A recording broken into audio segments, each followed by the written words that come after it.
আপনাদের সামনে চলে এলাম দুপুরবেলা। আর আজকে যেহেতু জামাই ষষ্ঠী বলে কথা, তো জামাই তো আসেনি এবার আমাদের বাড়িতে, দুটো জামাইয়ের একটা জামাইও আসেনি, তো আমরা নিজেরাই খাবো। তো সেই জন্য আমাদের দুপুরবেলার যে মেনু, আমাদের ষষ্ঠীর দিন যেটা খাই আর কি, তো সেগুলো রেডি করছি আমরা এখন।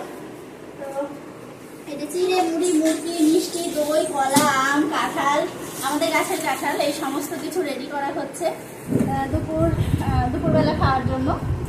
সব কিছু মোটামুটি রেডি হয়ে গেছে। দইটা কাটবার, দইটা না বাবা এবার দইটা নিয়ে এসে খুব সুন্দর, এবার দই দেবো, ভীষণ সুন্দর দইটা।